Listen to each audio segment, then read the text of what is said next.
2주 전만 해도 중국의 그 물난리 상황을 뉴스로 보면서 중국 사람들 힘들겠다 이런 그 동정심이 생겼습니다. 그런데 지난 한 주 동안 우리나라의 폭우는 중국 상황과 똑같았습니다. 폭우로 도로와 하천이 이제 구분이 없어지고 또 차들이 물에 잠기거나 떠내려가고 또 소와 가축들이 떠내려가고 집들이 침수가 되었습니다. 이번에 우리나라는 도시보다도 이제 농촌의 피해가 컸고 재래시장이 또 피해가 컸습니다. 이 경상도의 화개장터가 이번에 물에 잠겼는데 이 코로나도 그동안 이제 손님이 없었기 때문에 이번 휴거철에 이제 많은 손님을 기대하고 물건들도 더 많이 이제 이렇게 준비를 해놓으면서 준비를 하고 있었는데 이 폭우로 지금까지 물에 잠기면서 그 물건들을 다 버려야 되는 상황에 놓였습니다. 우리가 뉴스나 영상을 통해서 물난리가 난 상황을 보면서 안타깝게 여기는 것과 실제로 우리 집에 물이 들어와서 가전제품이 이렇게 젖게 되는 거와 많이 다를 겁니다. 실제로 집안에 들어와서 진흙을 치울 때 마음이 너무 힘들고 또 절망이 되고 참담할 겁니다. 금년은 어느 해보다도 재난이 많고 힘든 한 해 같습니다. 사람들은 큰 수해를 겪으면서 왜 이런 일이 일어났을까 원인을 찾고 대책을 세웁니다. 이번 물난리에는 산사태하고 댐 방류로 인한 그 피해가 컸는데 원인을 찾고 대책을 마련할 겁니다. 매뉴얼도 다시 만들고 안전대책도 세우게 됩니다. 그러면 앞으로 이제 자연재해나 전염병은 발생하지 않을까요? 그렇지 않습니다. 왜냐하면 이런 대책들이 진정한 원인을 찾아서 세우는 진정한 대책이 아니기 때문입니다. 우리가 진정으로 안전하고 행복하고 풍성하게 살기를 원하는데 어떻게 됩니까? 이것은 모든 사람의 관심이에요. 진정으로 안전하고 진정으로 행복하고 그 모든 사람이 이제 원하는 건데 오늘 말씀이 이 질문에 대한 답을 줍니다. 오늘 말씀의 배경은 유다 백성이 바벨론에 망해서 포로로 끌려간 상황입니다. 유다 백성이 3번에 걸쳐서 포로로 끌려가는데 에스겔은 2번째 포로로 끌려갈 때 가게 됩니다. 에스겔은 포로로 끌려간 지 10년 만에 유다가 완전히 망해서 성전이 파괴되었다는 소식을 듣게 됩니다. 그 15년이 지난 후에 이 시간 살펴볼 성전 환상을 이제 보게 되는데 에스겔서에 보면 그 에스겔이 4번의 환상을 보는데 3번째 환상이 마른 뼈가 살아나는 환상이고 4번째 환상이 성전 환상입니다. 근데 이 3번째, 4번째 그 마른 뼈 그 살아나는 환상과 성전 환상은 이스라엘의 어떤 소망을 이제 보여줍니다. 이스라엘의 회복을 이제 보여줍니다. 이스라엘 백성에게 성전은 특별했어요. 성전은 그들의 정신적, 영적인 기초이고 그들의 정체성이었습니다. 그런데 바벨론 군대에서 성전이 파괴되고 약탈을 당한 겁니다. 그것은 너무나 큰 충격이었는데 그것과 더불어 또 하나의 충격이 뭔가 하면 이 성전을 파괴한 바벨론 군대가 벌을 받지 않고 그대로 이제 잘 지내는 겁니다. 왜냐하면 이스라엘 백성들에게 성전은 하나님께서 임재하는 그런 곳입니다. 대제사장이 1년에 한 번 들어갈 수 있는데 즉사할 수 있기 때문에 그 밧줄로 다리를 묶고 발을 묶고 이제 그 성전 지성소에 이제 들어가게 됩니다. 근데 시간이 지나도 이 대제사장이 안 나오면 즉사한 거예요. 그래서 밧줄로 끌어내기 위해서 이제 발을 밧줄로 묶고 이제 들어가는 곳이 바로 성전입니다. 그런데 그런 성전이 이방인에서 파괴가 되었는데 그들은 아무렇지도 않은 거예요. 아무 일도 그들에게 일어나지 않는 겁니다.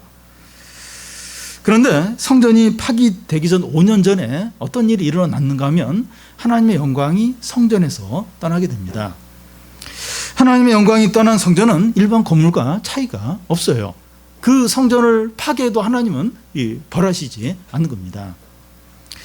그런데 에스겔이 본 성전 환상은 성전이 다시 세워지고 하나님의 영광이 다시 성전으로 돌아오고 제사가 다시 드려지고 성전에서 나오는 큰 강이 모든 걸 살리는 그런 환상인 겁니다. 이스라엘 백성이 바벨론에 망하고 포로로 끌려간 이유는 그들의 우상 숭배와 제약으로 인해서 하나님이 성전을 떠났기 때문에 성전의 기능이 상실되었기 때문이죠. 그런데 에스겔이 본 환상은 파괴되었던 성전이 다시 세워져요. 또 하나님의 성전이 다시, 하나님 영광이 다시 성전으로 돌아오고 성전에서 생수가 흘러나와서 죽은 것을 다 살리는 성전의 기능이 회복되는 그런 이제 환상인 겁니다. 에스겔의 성전 환상은 실제로 이스라엘 백성들에게 성취가 되는데 그들이 포로로 끌려온 지 70년 만에 고국으로 돌아가서 다시 성전을 세우고 부흥을 일으키고 예수 그리스도가 오심을 준비를 합니다. 그래서 그 이스라엘 백성들이 이 성전 환상대로 다시 고국에 돌아가고 성전을 다시 세우고 또 예수님의 오심을 준비함으로 세상을 살리게 돼요. 결국 이제 예수님이 오셔야 이제 세상이 살게 되니까 그 준비를 이제 이 성전 환상대로 실제로 하게 됩니다. 여러분, 그 이스라엘이 그 에스겔이 그 환상으로 본 성전은 신약시대 교회를 가리킵니다. 오늘 우리 교회도 이 성전이라고 할 수 있습니다. 이 신약시대 성전은 건물이 아니에요. 건물이 아니라 믿는 사람들의 모임입니다. 신앙 공동체가 성전입니다. 주 깊은 공동체가 성전인 거예요. 성전. 성전인 겁니다. 교회에 임한 성령과 은혜와 말씀을 통해서 사람들이 살아나고 세상이 회복이 되고 풍성하게 되는 겁니다. 우리는 이미 신앙 공동체를 통해서 이걸 맛보고 경험을 했어요. 은혜와 성령을 통해서 사람이 살아나는 거, 풍성하게 되는 거, 회복되는 것을 이미 우리가 이게 맛보아서 알고 있습니다. 그런데 우리 교회에 성령과 은혜와 말씀이 더 풍성하게 임해서 우리가 회복이 되고 많은 사람들을 살리고 풍성하게 하는 일이 필요합니다. 그러니까 이게 은혜와 성령과 이런 말씀이 자동으로 매번 이렇게 임하는 게 아니라 이게 약해져요. 시간이 지나면 약해져요. 왜냐하면 교인들의 믿음이 약해지는 거예요. 그러면 이제 은혜와 성령도 약해지는 거예요. 그래서 다시 은혜와 성령과 말씀이 풍성하게 임하도록, 그래서 우리도 살고 다른 사람도 살리고 또 풍성한 열매를 맺고 그게 이제 매번 다시 필요한 겁니다. 우리에게 이게 필요하지 않나 하는 생각이 많이 듭니다. 우리가 이제 이 코로나로 인해서 제대로 모이지도 못하고 예배도 못 드리고 교제도 못하고 이러면서 눈에 보이게 안 보이게 많이 약해졌어요. 그래서 다시 이렇게 이 은혜와 성령과 말씀이 다시 풍성하게 넘쳐나서 우리도 살고 사람들도 살리고 풍성한 열매도 맺히고 또 세상도 살리고 그런 일이 얼마나 필요한지 모릅니다. 먼저 그 성전에서 나오는 물입니다. 1절을 보면 그가 나를 데리고 성전문에 이르리니 성전의 앞면이 동쪽을 향하였는데 그 문지방 밑에서 물이 나와 동쪽으로 흐르다가 성전 오른쪽 제단 남쪽으로 흘러내리더라. 성전 문지방에서 물이 나오는 겁니다. 이 성전에서 물이 나온다고 하는 것은 하나님으로부터 물이 나오는 것을 말합니다. 요한계시록 그 22장 1절과 2절에 이와 이제 같은 오늘 말씀과 같은 말씀이 나오는데 거기 보면 어린 양과 하나님의 보좌로부터 생수의 강이 흘러나온다고 이제 그렇게 되어 있습니다. 성전에서 물이 흘러나온다. 하나님으로부터 이제 생수가 이제 흘러나오는 겁니다. 생수는 곧 생명수를 이제 말하는데요. 생수하면 그 요한복음에 예수님이 그 사마리아 여인에게 생수를 주겠다는 한 말씀이 이제 생각납니다. 예수님은 참 성전이세요. 그러니까 예수님으로부터 생수가 흘러 나오는 겁니다. 예수님은 참 성전으로서 사마리아 여인에게 생수를 주겠다고 하십니다. 예수님이 주시는 생수는 속에서 솟아나는 생수이기 때문에 한 번 마시면 다시 목마르지 않습니다. 요즘 같은 날씨에 그 얼음이 둥둥 떠 있는 이 냉커피, 이게 뭐 최고죠, 최고. 근데 이것보다 더 시원하고 진정한 만족을 주는 생수입니다. 하나님께 나올 때 이 생수를 주세요. 교회 오니까 이제 이렇게 뒤에서 냉커피를 한 잔씩 얼음을 이제 물론 이러면 뭐 좋지만 이런 게 아니라 이거와 다른 생수를 주십니다. 이 시간 이 생수를 다 마시기 바래요. 누가 이렇게 냉커피 타주는 사람은 오지만 이렇게 주님이 주신 생수, 진짜 시원하고 진정한 만족을 주는 이 생수를 기대하고 이 생수를, 주님이 주시는 생수를 다 마시기 바랍니다. 또한 예수님은 초막절 때 그 사람들에게 외치기를 누구든지 목마른 자는 내게 와서 마시라. 나를 믿는 자는 성경의 이름같이 그 배에서 생수의 강이 흘러나리라 하십니다. 주님이 주신 생수는 너무 풍성하기 때문에 우리 자신의 피로를 채우고도 넘쳐서 강이 되어서 사람들에게 흘러간다는 겁니다. 그러니까 생수를 주시는데 너무나 많이 주시는 거예요. 그냥 한 잔 이렇게 한 잔도 안 되게 막 찔끔 주는 게 아니라 너무나 많이 주셔서 나도 마시고 막 내 안에서 막 강이 돼서, 그래서 막 사람들까지 실컷 이렇게 마시게 이제 합니다. 여러분, 주님이 주시는 생수를 마실 때 다시는 목마르지 않고 줄이지도 않고 부족함도 없습니다. 아주 조금 이렇게 주고 마시는 것이 아니라, 많은 것이 아니라 넘치도록 주십니다. 우리는 주님께 올 때 넘치고 풍성한 은혜를 기대를 해야 돼요. 넘치는 은혜, 풍성한 은혜를 많이 달라고 그런 기대를 가지고 나와야 합니다. 우리가 고난 가운데 있고 질병 가운데 있고 경제적인 어려움 가운데 있고 미래가 불안한 가운데 있지만 낙심하지 않고 기뻐하는 이유가 주님이 주시는 생수를 마시고 있기 때문입니다.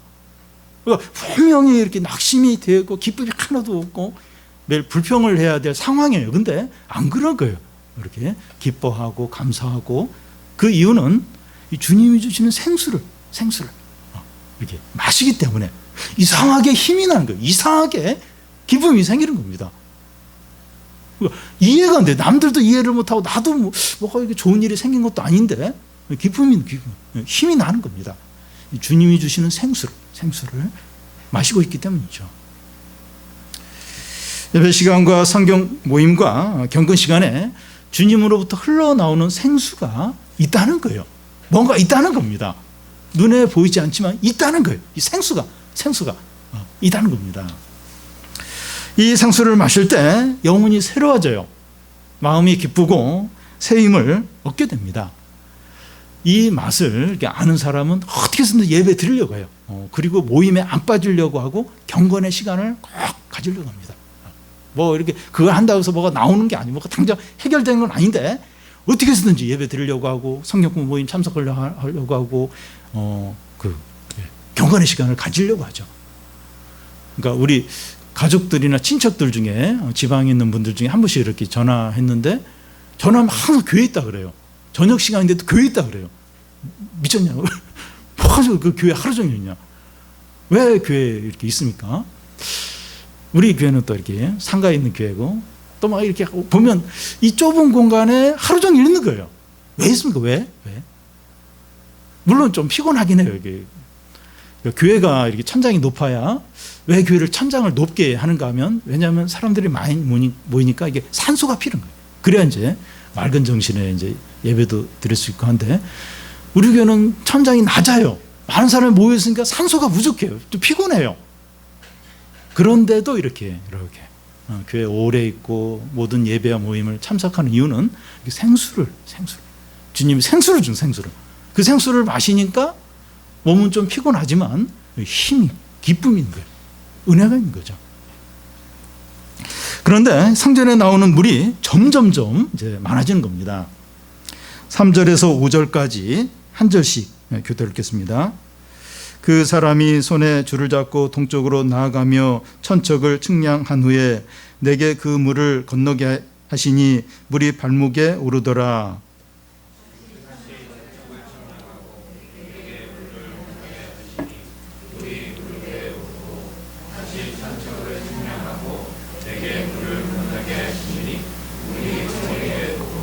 다시 천척을 측량하시니 물이 내게 건너지 못할 강이 된지라. 그 물이 가득하여 헤엄칠 만한 물이요 사람이 능히 건너지 못할 강이더라.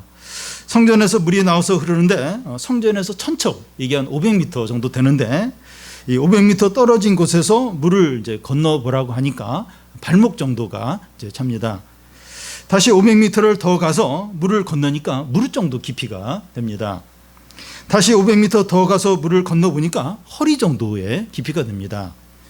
다시 500m 더 가서 물을 건너보려고 하니까 물이 건널 수 없을 정도로 깊고 헤엄쳐서 건너기에도 너무나 많은 큰 강을 이루는 겁니다. 며칠 전까지 한강이 이제 그랬는데요. 이 전에는 강 옆에 자전거 도로가 있고 또 이렇게 운동 기구들도 있고 또 주차장도 있었는데 물이 꽉 찬 거예요. 그래서 뭐 전에는 뭐 이렇게 수영 좀 잘하는 사람은 이제 한강을 건널만 이제 할 수 있는데 이렇게 뭐 물이 꽉 차니까 뭐 건널 엄두도 못 낼 정도로 뭐 물이 엄청나게 많았습니다. 이게 보여주는 게 뭔가 하면 그 하나님으로부터 나오는 이 은혜와 성령과 능력이 처음에는 작지만 점점 커서 나중에는 엄청나게 많아진다는 겁니다. 이것을 보면서 생각나는 게 예수님의 겨자씨 비유입니다. 겨자씨는 좁쌀보다도 작지만 이 겨자씨가 자라서 식물이 되었을 때 3m, 5m까지 아주 크게 자라서 새들이 그 안에 이렇게 깃들 정도라는 겁니다. 하나님 나라가 이러하다는 거예요. 이 다니엘서에 나오는 그 큰 신상도 이제 이와 이제 비슷한데 이 바벨론 왕이 꿈을 이제 꿨는데 금, 은, 동, 철, 진흙으로 된 사람 모양의 신상이 나오는 거예요.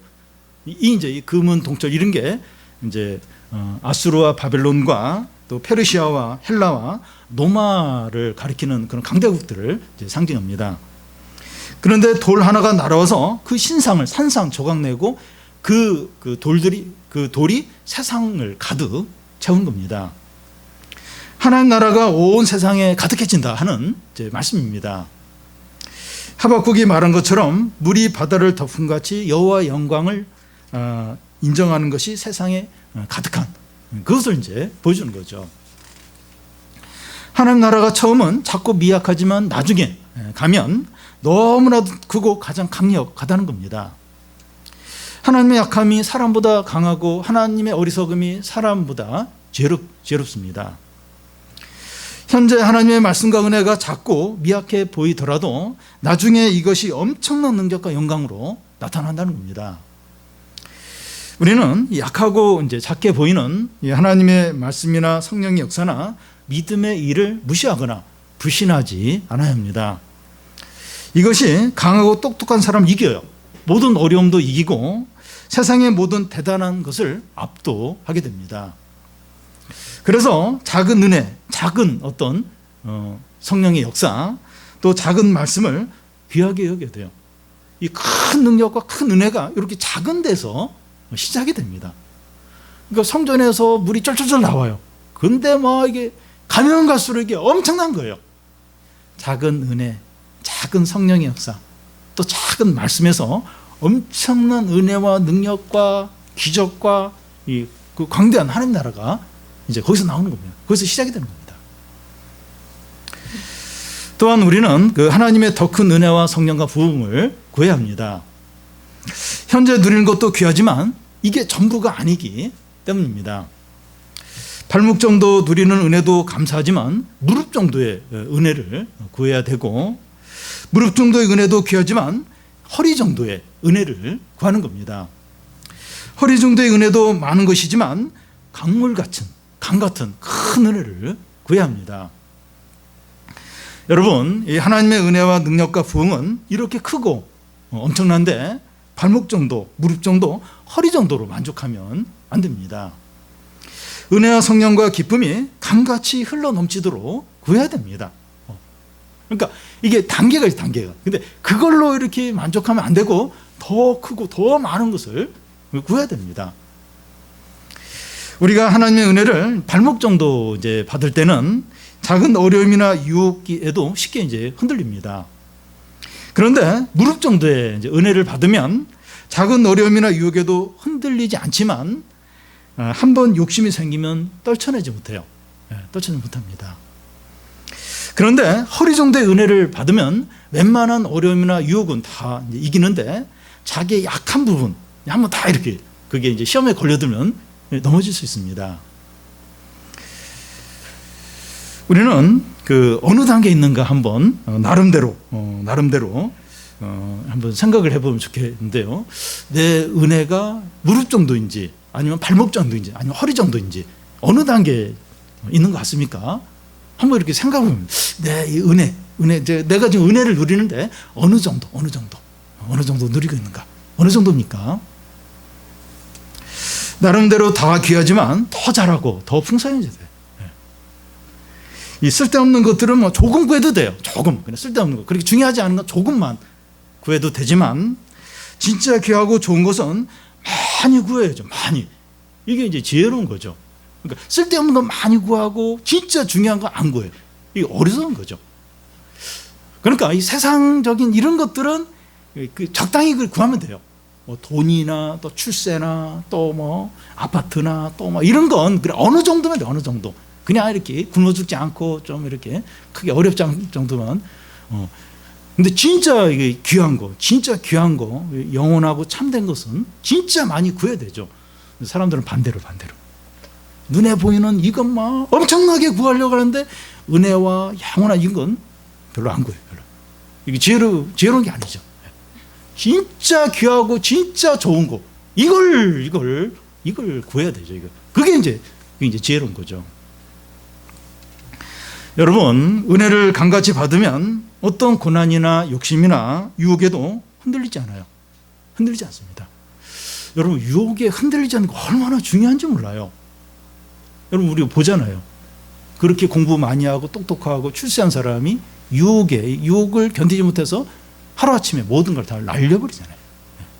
근데 이 은혜를 이렇게 충만하게 강같이 받으면 유혹에 안 흔들려요. 어떤 유혹이 오도 안 흔들립니다. 어떤 어려움도 다 감당을 하게 됩니다. 자기를 잊게 되고 자기 문제도 잊게 되고 세상을 잊어버리게 돼요. 잊어버리게 됩니다. 원수도 없고 미워하는 사람도 없고 누구든지 사랑하게 됩니다. 여러분, 이게 얼마나 귀한 겁니까? 얼마나 우리가 이 속이 얼마나 좁은가 하면 조금만 뭔가 나와 다르고 조금만 이게 나에게 손해를 본 사람 그렇게 미워해요. 그렇게 싫어하고. 근데 뭐 미워하는 사람도 은혜를 강같이 받으면 미워하는 사람도 원수도 없고 누구든지 다 사랑하게 됩니다. 항상 감사하고 찬양하고 기뻐합니다. 항상. 마음이 하나님 나라와 하나님의 뜻과 하나님의 영광에 향해 있어요. 항상 하나님을 바라보게 됩니다. 성령 충만한 거죠. 성령 충만한 거예요. 이게 바로 성령 충만한 겁니다. 진정으로 행복하고 진정으로 만족하고 두려움이 없어요. 가장 행복한 사람이 됩니다. 새 사람과 하나님의 자녀와 빛의 자녀와 지혜 있는 자같이 온전하게 살게 됩니다. 그게 참 얼마나 잘 안 돼요. 잘 안 돼. 이렇게 조금 있다 보면 자꾸 어둠의 자녀로 살아요. 어리석은 자로 살아요. 근데 지혜 있는 자로 빛의 자녀로 새 사람답게 하나님 자녀로 온전하게 사는 거예요. 이 은혜가 강같이 임할 때 그렇게 이제 사는 겁니다. 성전에서 물이 나와서 큰 강을 이루는 환상은 우리에게 이것을 약속을 해요. 우리에게 이걸 이렇게 큰 은혜를 받아서 이렇게 풍성하고 가장 행복한 복된 삶을 사는 것을 약속합니다. 우리가 어떻게 하면 은혜의 강을 누릴 수 있습니까? 은혜의 강을 누리는 게 이게 가장 큰 복인데 어떻게 하면 이 은혜의 강을 누릴 수 있습니까? 요엘서에 보면 마음을 찢고 어린아이부터 노인들까지 한 사람도 요리 없이 다 하나님께 나와서 은혜를 구하라고 하십니다. 우리 모두가 마음을 다해서 회개하고 은혜와 말씀과 성령을 구하는 겁니다. 우리의 공동체 안에 은혜의 강이 흐를 수 있도록 간구하는 겁니다. 이것이 안 되면 안 된다는 결사적인 마음으로 간절하게 구하는 겁니다. 이게 다른 방법이 없어요.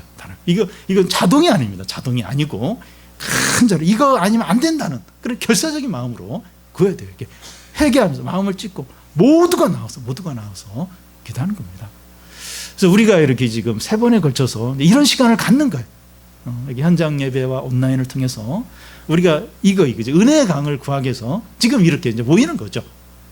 회개하면서 마음을 찢으면서 우리에게 이 은혜와 말씀과 성령을 부어달라고 이걸 지금 간구하기 위해서 나온 거죠. 우리가 다른 것들은 기도했지만 은혜의 강물이 흘러넘치도록 기도하지 않았습니다. 솔직히 우리는 이걸 구하지 않았습니다. 그런데 이제 구하자는 거예요. 이제 구하자는 겁니다. 회개하고 하나님께 돌아와서 은혜를 구하는 자에게 은혜의 강이 흘러넘치게 됩니다. 회개가 필요해요. 우리 회개가 필요합니다. 우리에게 회개가 얼마나 필요하죠. 이 죄를 버리고 우리의 이런 욕심들, 교만함들, 죄를 버리고 회개하고 하나님께 돌아오는 게 얼마나 필요하죠. 이게 하나님 관계 어떠한가 돌아보고 회복되는 게 얼마나 필요하죠.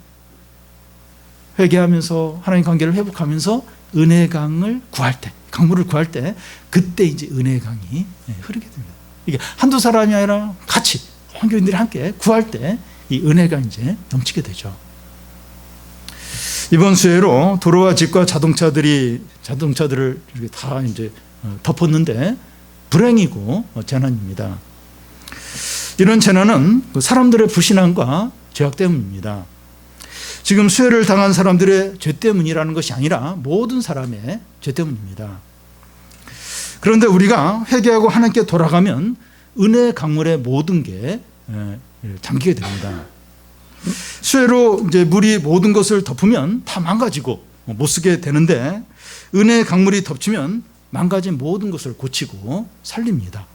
물에 잠기면 뭐 옷이든지 가전제품이든지 가구든지 다 버려야 돼요. 다. 근데 은혜의 강물에 이렇게 딱 잠기게 되면 망가지고 못 쓰게 됐던 것들이 다 살아나요. 다 살아나고 다 회복이 됩니다. 이런 면에서 어떤 면에서 이제 세상은 둘 중에 이제 하나로 덮이게 되는데 심판의 강물을 덮이든지 아니면 은혜의 강물로 덮이든지 둘 중에 하나입니다. 이 심판의 강물에 덮이든지 아니면 은혜의 강물에 덮이든지 둘 중에 하나예요. 코로나로 덮이든지 아니면 다른 어떤 은혜로 덮이든지 둘 중에 하나예요. 코로나가 덮치고 나서 그 다음에 또 이 수해로 덮치고 뭐가 또 이제 와서 덮을지 몰라요. 심판의 강물에 덮이든지 아니면 은혜의 강물에 덮이든지 둘 중에 하나입니다. 이번에 수해를 당하지 않았고 또 아파트 층수가 높아서 수해가 어떤 수해가 나도 우리는 괜찮다. 그러면서 하나도 두렵죠. 아유 그래도 이 아파트 층수를 높은 걸 다행이지 이러면서 그러면서 회개하지도 않고 하나님께로 돌아오지 않으면 아무도 피하지 못하는 노아의 대홍수 같은 철저한 심판을 당하게 됩니다. 이 수해를 당한 어떤 분이 이제 이렇게 인터뷰를 하면서 전에 TV를 통해서 다른 사람들이 수해를 이제 당하는 걸 보면서 남일로 여겼는데 자기가 이번에 수해를 당했다는 겁니다. 우리가 이런 큰 수해나 코로나를 겪으면서 회개하지 않고 하나님께 돌이키지 않으면 산사태로 몰살하는 것 같은 그런 재앙을 당하게 됩니다. 심판의 강물에 잠기게 됩니다. 누가 산사태가 나서 이렇게 몰살할 줄 알았겠습니까? 그런데 갑자기 산이 그냥 와서 덮어버린 거예요. 그리고 전혀 그런 생각하는데 강물이 와서 집이나 모든 걸 덮어버린 겁니다. 우리가 이런 일을 겪으면서 이렇게 코로나를 겪고 또 이런 이 수해를 겪으면서 회개하지도 않고 우리는 아파트 높은 층수라 웬만큼 비가 와서 끄떡도 없다 괜찮다 그러면서 아무렇지도 않게 그렇게 그냥 지나간다면 진짜 무서운 노아의 대홍수 같은 그리고 전혀 예상 못한 그렇게 덮치면서 하나님의 어떤 심판을 당하게 된다는 겁니다. 여러분 금년처럼 코로나19와 같이 길고 집요한 전염병과 바로 이어서 이런 큰 수해를 당한 적이 있습니까? 수해를 당한 분이 그래요. 내가 태어나서 처음 이런 수해를 당했다고 몇십 년 만에 이런 일을 당했다고 이번처럼 이렇게 이어서 이런 어떤 재난을 겪은 적이 있습니까? 고난은 하나님께서 우리를 부르는 확성기라고 했는데 회개하고 돌아오려는 하나님의 큰 음성이 들리지 않습니까? 돌아와야 된다. 회개해야 된다. 이 세상 모든 건 헛되다. 코로나가 오니까 모든 게 정지가 돼요. 물이 덮치니까 모든 게 망가져요. 모든 걸 쓸 수가 없어요. 하나님의 큰 음성이 들리지 않습니까? 하나님 관계를 회복해야 된다. 믿음을 돌아봐라. 이런 큰 음성, 우리를 부르는 음성이 안 들립니까? 은혜의 강물에 뛰어들어서 마음껏 즐기고 누리라는 거죠. 이 세상의 헛된 것들 그거 바라보고 거기에 마음 뺏기지 말고 은혜의 강물을 구하고 거기에 잠겨서 그걸 즐기라, 그걸 누리라, 우리를 이제 부르시고 있는 거죠. 은혜의 강물이 얼마나 좋은 것입니까? 크게 두 번째로 이 성전에서 나온 물이 모든 것을 살린다는 겁니다. 6절에서 8절까지 한 절씩 교독 읽겠습니다. 그가 내게 이르시되 인자야 내가 이것을 보았느냐 하시고 나를 인도하여 강가로 돌아오게 하시기로.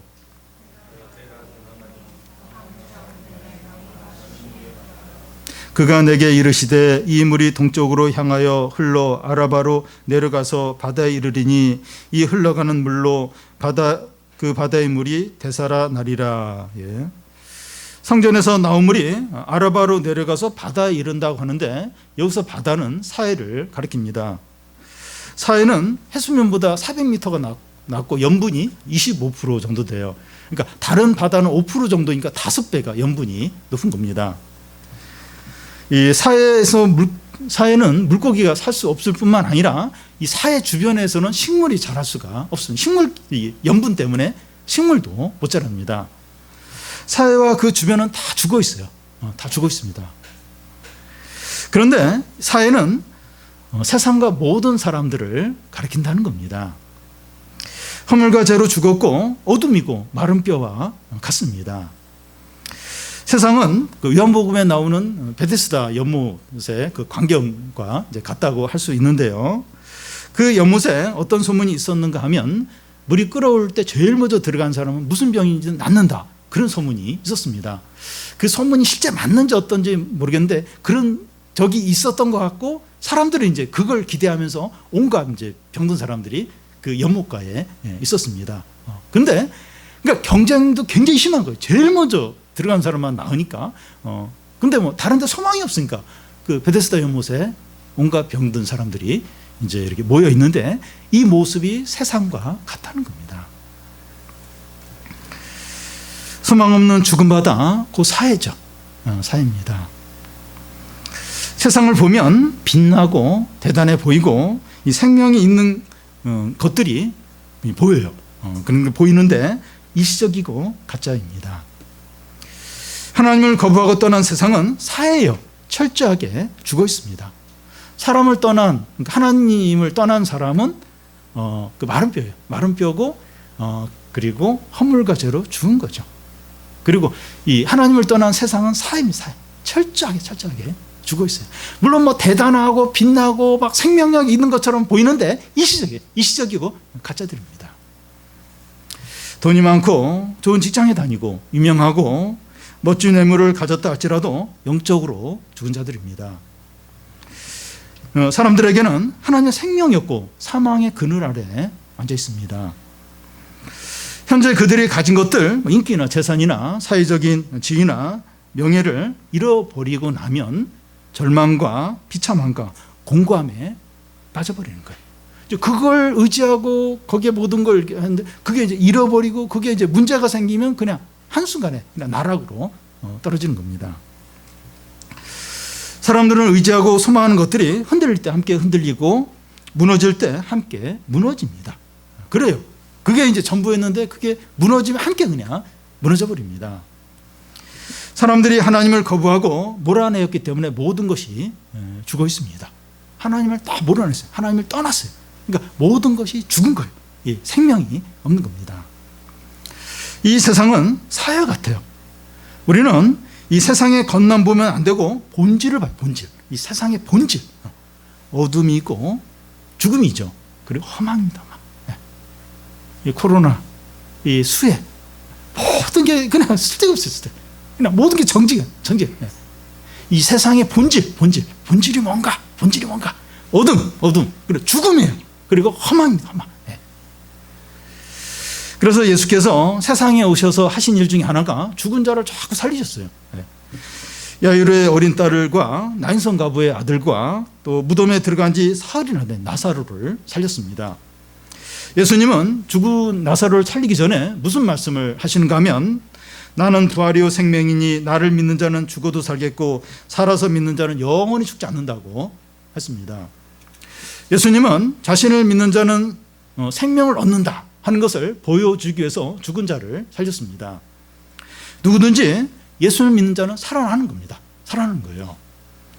사도행전에 보면 베드로가 설교할 때 3,000명이 회개하고 예수님을 믿었습니다. 죽은 자들이 살아난 거예요. 마른 뼈 같은 자들이 살아난 거예요. 예수 믿고 진정으로 살게 된 겁니다. 이번 장마에서 급류로 수십 명이 이제 생명을 잃었지만 예수님으로부터 흘러나오는 은혜의 강물은 죽었던 수많은 영혼을 살립니다. 은혜의 강물을 마시고 또 마시는 자마다 다 살아나는 거예요. 다 살아나는 겁니다. 마른 뼈였고 허물과제로 죽은 자였는데 살아나요. 살아납니다. 세상에서는 아무리 이제 좋은 것을 먹고 마셔도 다 죽어요. 그리고 살지 못합니다. 일시적으로 그냥 일시적으로 이제 살다가 이제 죽는 거죠. 우리는 매일 매주마다 은혜의 강물을 마십니까? 우리가 뭐 이게 세상에 있는 것들 뭐 많이 먹을 수도 있고 뭐 비싼 거 먹을 수도 있고 싼 거 먹을 수도 있고 그런데 우리에게 중요한 건 매일 매 순간 이 은혜의 강물을 마시는 거예요. 우리 이 은혜의 강물을 마십니까? 다른 것은 못 먹어도 또 못 마시더라도 은혜의 강물을 마셔야 됩니다. 그러면 되는 거예요. 그러면 그 얼마짜리 먹느냐, 오늘 점심 얼마짜리 먹느냐, 그건 그렇게 중요하지 않아요.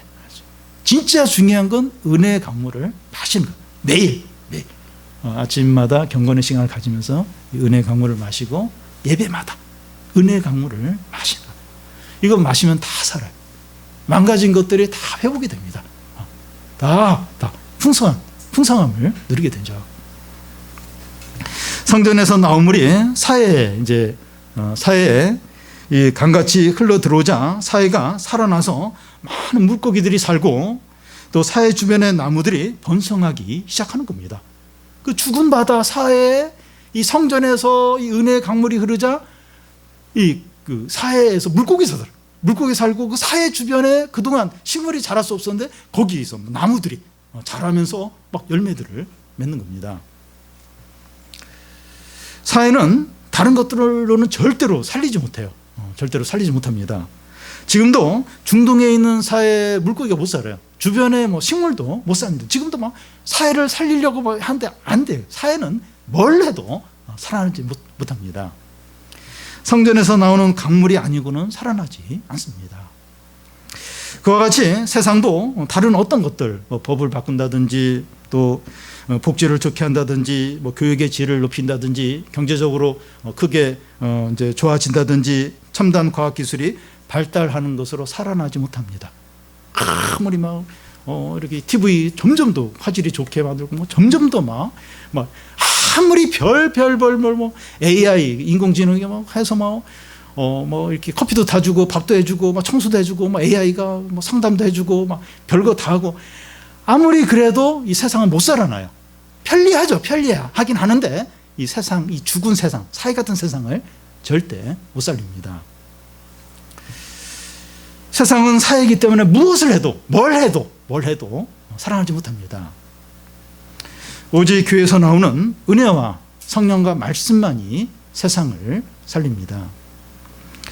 하나님은 말씀과 성령을 국회나 전문가들의 모임이나 시민단체에 주시지 않고 자꾸 보잘것없는 교회에 주셨습니다. 이 세상 역사를 보면 얼마나 이런 이 세상 나라들이 교회를 없애려고 하는지 몰라요. 없애려고. 근데 교회가 안 없었습니다. 그 노마 시대에 신이 30만 신이 그러니까 30만 종교가 있었다고 할 수가 있어요. 근데 딱 두 종교만 살아남았는데 유대교하고 기독교입니다. 그러니까 이슬람교 같은 경우는 이제 막 그 전쟁을 통해서 막 그 나라 전체를 막 이렇게 정복하면 이슬람 국가가 되도록 막 그렇게 이제 했는데 그 노마 시대 그 많은 종교들 다 없어지고 유대교하고 기독교만. 유대교는 어떻게 보면 민족 종교죠. 근데 기독교가 이렇게 계속 살아남으면서 엄청나게 번성을 하는 거죠. 하나님이 이제 이 교회를 지키는 거예요. 교회를 작고 보잘것없는 노예와 여자들, 가난한 자들 구성된 그 로마 시대 그 교회를 하나님이 지켜서 이 교회에 말씀과 성령을 주셔서 세상을 살리는, 세상 많은 사람들을 이제 구하는 거죠. 교회가 성전인데 우리의 그 예배와 모임을 통해서 성령과 은혜가 흘러나와서 세상을 새롭게 하고 회복시키고 풍성하게 합니다. 교회가 성전이에요. 우리 이 모임, 이 공동체가 성전이에요. 여기서 은혜와 성령이 막 세상을 살려, 세상을 풍성하게 하고 있습니다. 하나님은 세상 사람들을 살릴 수 있는 성령과 말씀을 교회에만 주셨습니다. 여러분, 이게 놀랍지 않습니까? 얼마나 똑똑하고 유능하고 재능이 많은 그런 집단들, 그런 곳이 얼마나 많습니까? 근데 거기 안 줘요. 교회. 보잘것없는 약한 교회에 이제 은혜와 성령을 주셔서 사람을 살리는 일을 이제 하시는 겁니다. 요즘 교회에서 확진자가 나와서 이 세상을 이제 근심하게 하는데 이게 이 방역 수칙을 안 지키는 거예요. 어느 교회는 뭐 성가대가 마스크를 다 벗고 막 이렇게 찬양하고, 아유, 그 문제가 있죠. 왜 그렇게 하는지. 이제 교회가 이제 잘못하면 이제 세상의 근심거리가 되지만, 교회는 원래 그런 곳이 아니고, 교회는 이렇게 말씀과 성령으로 세상을 살리고 사람들을 풍성케 하고 많은 열매를 맺는, 사람을 회복시키는 그런 거죠. 그런 거. 하나님은 이 교회를 통해서만 그 일을 하십니다. 그 일을 보면 성전에서 물이 나오면서 사회와 또 그 물이 흘러가는 모든 것을 다 살려. 다. 그러니까 교회. 믿는 사람들의 공동체, 예배를 통해서 은혜와 말씀과 성령이 흘러가면서 모든 것을 살리고 풍성하게 하고 회복을 시키는 겁니다. 우리는 교회에 더 많은 말씀과 성령과 부흥을 주시도록 구해야 합니다. 좀 약해요. 약해서 그냥 교인들 우리 자신만 이렇게 믿음을 지킬 정도, 뭐 그 정도 이렇게 너무 이제 쩔쩔쩔쩔. 네. 더 많은 은혜와 말씀의 능력과 성령이 부어지도록 구해야 됩니다. 그래서 우리도 회복되고 세상도 살리고 많은 사람들을 구원해야 되죠. 이게 흘러 넘쳐야 됩니다. 그리고 성전에서 나오는 물은 모든 좋은 것들을 풍성하게 합니다. 9절 10절을 한 절씩 교대로 읽겠습니다. 이 강물이 이르는 곳마다 번성하는 모든 생물이 살고 또 고기가 힘이 많으므로 이 물이 흘러가므로 바닷물이 되살아났고 이 강이 이르는 각처의 모든 것이 살 것이며,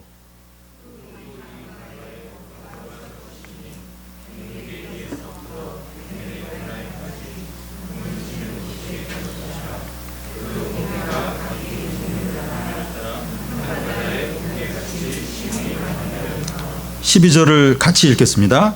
강 좌우에는 각종 먹을 과실나무가 자라서 그 잎이 시들지 아니하며 열매가 끊이지 아니하고 달마다 새 열매를 맺으리니 그 물이 성소를 통하여 나옴이라. 그 열매는 먹을만하고 그 잎사귀는 약재료가 되리라. 성전에서 나온 물이 흘러가는 곳마다 다 살아나는 겁니다. 보통 모든 생물들이 살아나고 물고기들이 아주 많아지는 겁니다. 이 바다같이 많아지다는데 그 지중해를 가르쳐요. 지중해 얼마나 많은 물고기들이 많습니까? 그렇게 물고기들이 많아진다는 거예요. 물고기들이 많아지니까 어부들이 모이는 겁니다. 또 그 물이 흘러가는 강가 주변에 각종 나무들이 풍성한 열매를 맺고 달마다 새로운 열매를 맺는 겁니다. 온갖 종류의 과일들이 매달마다 먹을 수 있는 거예요. 과일마다 너무나 맛있고 또 그 나무의 잎사귀를 약재료로 사용하는 겁니다. 이 모든 일이 가능한 이유가 뭡니까? 12절 중간에 보면 그 물이 성소를 통하여 나오기 때문입니다. 성전에서 은혜와 성령과 말씀이 흘러나오니까 모든 것을 살리고 풍성하게 하고 유익하게 하는 겁니다. 여러분, 이 솔로몬이 이제 놀라운 지혜와 엄청난 부와 명성을 얻게 되는데 그 이유가 뭔가 하면 1차 번제를 드리면서 하나님께 지혜, 곧 말씀을 구했기 때문입니다. 말씀을 가지면 다른 것들이 더해져요.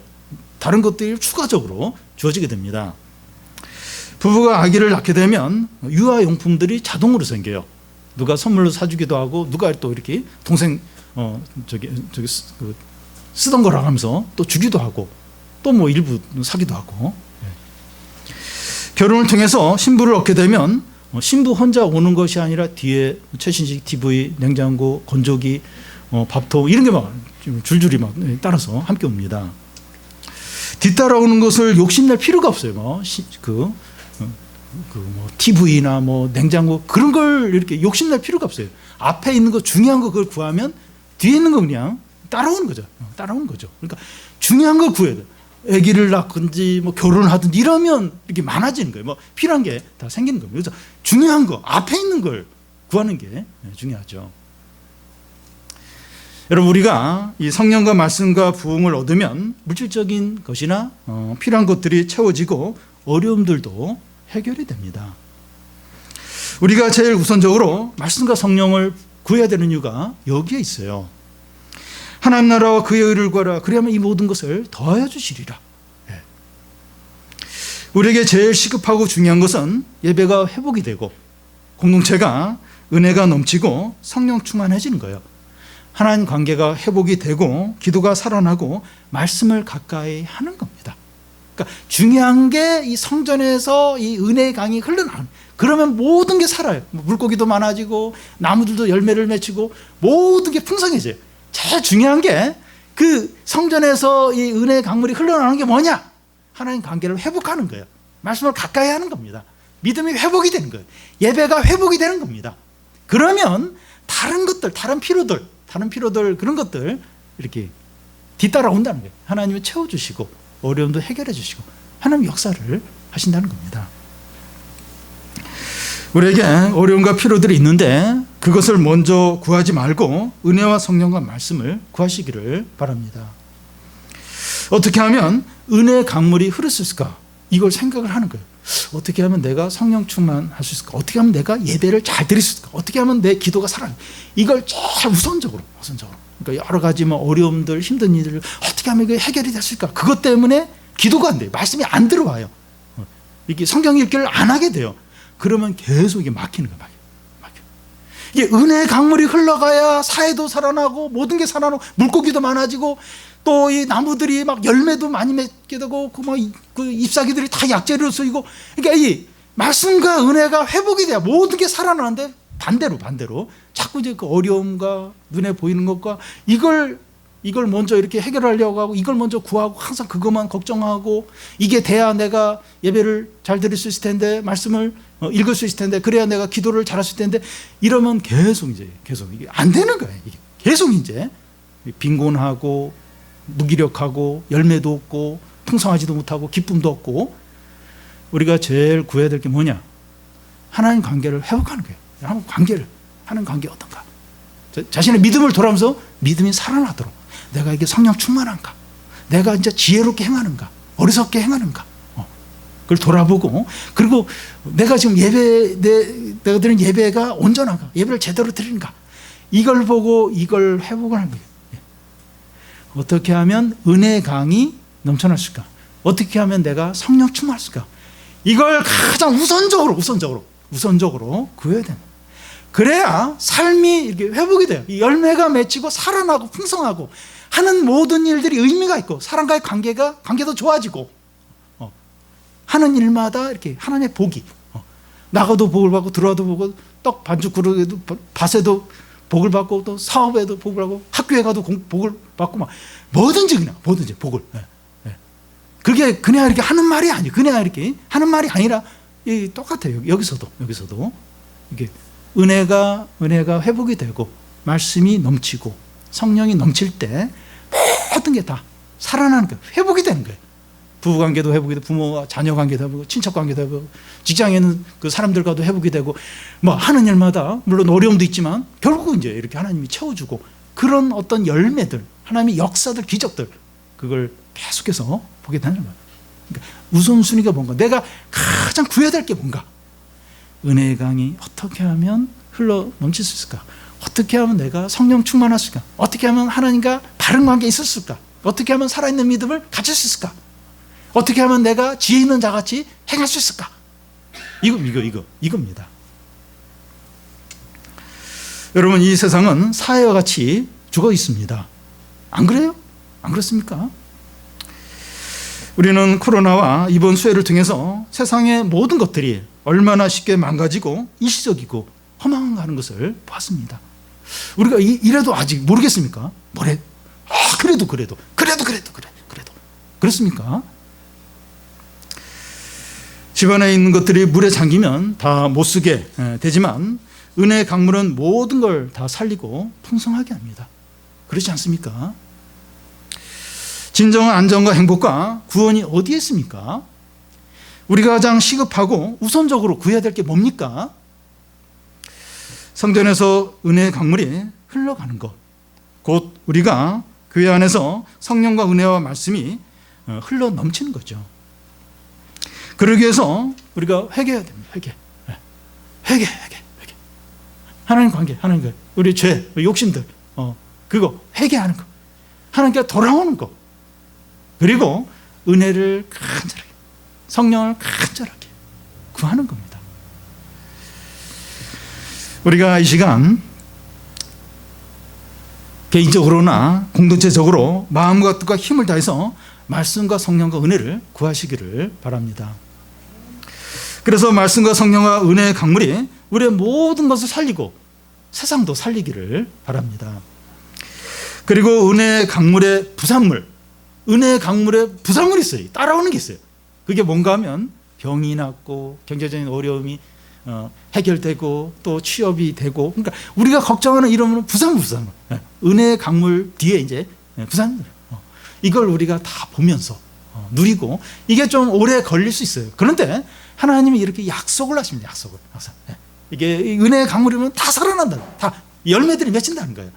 그래서 우리 안에 은혜의 강물, 성령 충만이 회복이 되고, 그래서 모든 것들이 회복이 되는, 또 열매들을 맺는, 살리는, 그걸 경험하고 누리는 성도들이 다 되시기를 바랍니다.